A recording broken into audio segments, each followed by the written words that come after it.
گفت خدایا من دخترعمویی داشتم، دنبال دخترعمو بودم که به حرام تمکین من بشود، نه در حلال خدا. دنبال دخترعمو بودم که به حرام، در حرام تسلیم من بشود. ولی دخترعمو مؤمن بود. هر بار که طرفش میرفتم منو تذکر میداد و نصیحت میکرد، تا اینکه قحطی افتاد در منطقه. من پسرعمو وضع مالی و اقتصادیم خیلی خوب بود.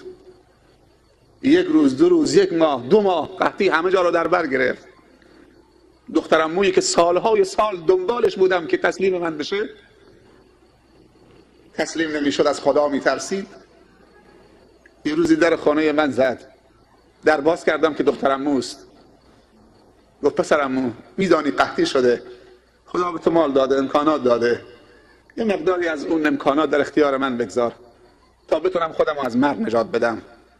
پسرعمو در منتهای بیرحمی گفت من در اختیار تو قرار میدم به همون شرط قبلی که خودتو تمکین من بکنید.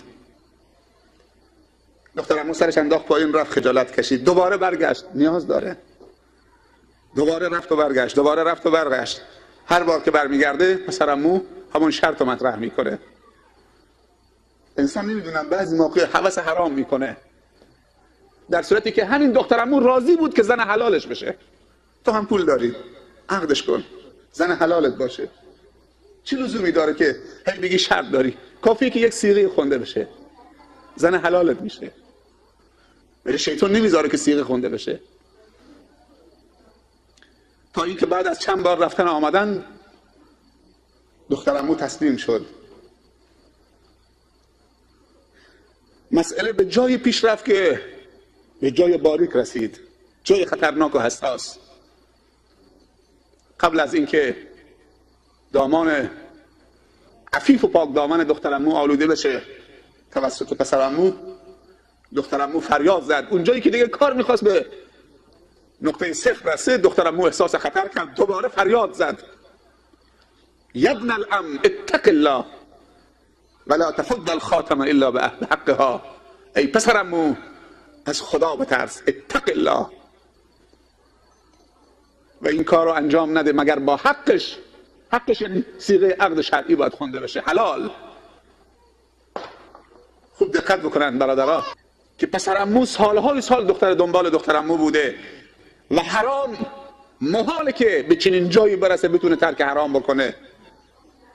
اما همین کلمه اتق الله یا ابن العم، از خدا بترس پسرعمو، همین کلمه سبب شد که دل پسرعمو را برارزاند و خدا ترسی را در پسرعمو ایجاد کند.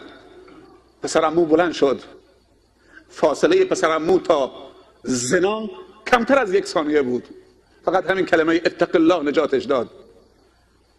پسرعمو از اون حالت سخت بلند شد، لباسشو پوشید، کلید خزینش دست دخترعمو داد، گفت این ملک مال توست، هر چی میخوای برو استفاده کن. خدایا منو ببخش. اگر این دخترعمو نمیگفت اتق الله، چه فاجعه‌ای رخ میداد. بعد پسرعمو درسش میلرزونه اینطوری، میگه خدایا اگر من از اون صحنه خیلی سخت فقط به خاطر کلمه اتق الله بلند شدم، خدایا مشکل ما را حل بفرما.